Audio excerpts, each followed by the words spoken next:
આજે અમે ગુટી કલમ અને કટકા કલમ માટે જે મૂળિયાનો અંતઃસ્ત્રાવ જોઈએ, જે કુદરતી રીતે બનાવી શકાય છે, એ ટેકનિક તમને શીખવવા જઈ રહ્યા છે. આ તમારી નજર સામે છે એ કેળા, ડુંગળી અને અલોવેરાના પાન છે. આ ત્રણેય વસ્તુમાં એલોવેરા, કેળા અને ડુંગળીમાં ફૂગનાશક અને રૂટિંગ સ્ટિમ્યુલેટ કરે એવા અંતઃસ્ત્રાવો છે એ રહેલા છે. ત્રણેયથી મૂળિયા છે એ સારી રીતે ફોડે છે. અને કટકા કલમ કે ગુટી કલમમાં એપ્લાય કરીએ કેળા, ડુંગળી અને એલોવેરા જેલને, તો ત્યાં જલ્દી મૂળ ફૂટતા હોય છે.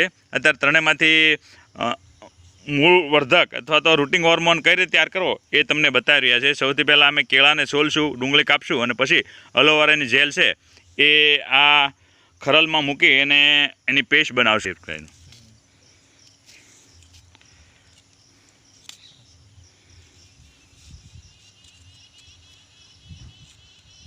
હાલ અત્યારે એલોવેરાને છે સાફ કરી અને એનો જે માવો છે કાઢીએ છીએ, જેલ છે કાઢીએ છીએ. કેળાની છાલ ફોલી એને ખુલ્લું કરીએ છીએ. એનો માવો છે એ ખરલમાં નાખીએ છીએ. નાખી દો. આ ખરલમાં કેળાના ટુકડા છે નાખીએ છીએ. ડુંગળીના ટુકડા નાખ્યા છે. ડુંગળીની કચુબર નાખી છે.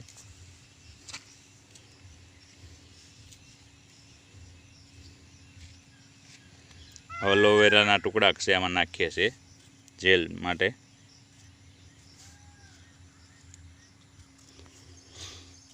અત્યારે આ રૂટિંગ અંતઃસ્ત્રાવ છે એ તૈયાર થઈ રહ્યો છે.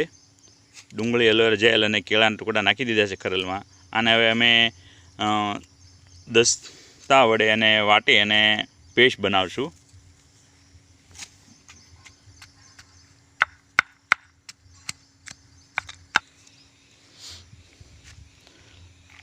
આ ડ્રેગનનું ડીંડલું છે અને અમે માપસરના 6 ઇંચના ટુકડા કરી અને થેલીમાં વાવવા માટે તૈયાર કરીએ છીએ. અને આ રૂટિંગ અંતઃસ્ત્રાવમાં એનું થળિયું બોળી અને થેલીમાં રોપશું એટલે કટિંગ છે એ ઉગવા માટે તૈયાર થઈ જાય છે. 15 દી મહિનો રાખીએ ત્યારે એમાં મૂળિયા ફૂટી જાય અને ડ્રેગનના ફાર્મ માટે છોડ છે, નવા છોડ, ગુણવત્તાયુક્ત છે, માતૃછોડ જેવા છે, બધા જ ગુણ એમાં આ કલમો તૈયાર થાય છે એમાં હોય છે. અને માતૃછોડ જેવા જેટલો જ ફાલ આવે છે.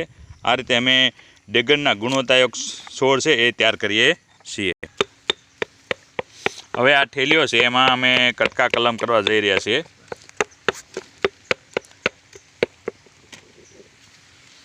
હવે એમાં અમે થળિયાના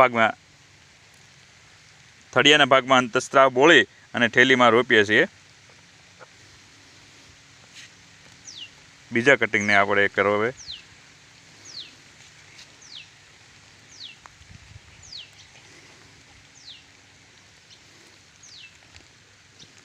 આ રીતે એલોવેરા, ડુંગળી અને કેળાની જેલવાળા કટિંગ છે એ થેલીમાં રોપીએ છીએ. એટલે એ 15 દી મહિનામાં છે મૂળ ફોડી નાખશે અને કોળવાનું શરૂ કરશે. એટલે ગુણવત્તાયુક્ત છોડ છે ડ્રેગનના આ રીતે તૈયાર થઈ જાય છે. અને એને નર્સરીમાં વેચી પણ શકીએ છીએ.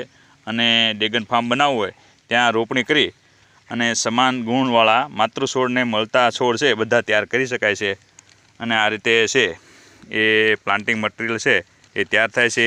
આ કલતતી વેરાયટી છે, મેક્સિકન ડ્રેગન છે, એકદમ મીઠા હોય છે અને ડાર્ક પિંક અથવા તો રેડ ડ્રેગન કહેવામાં આવે છે.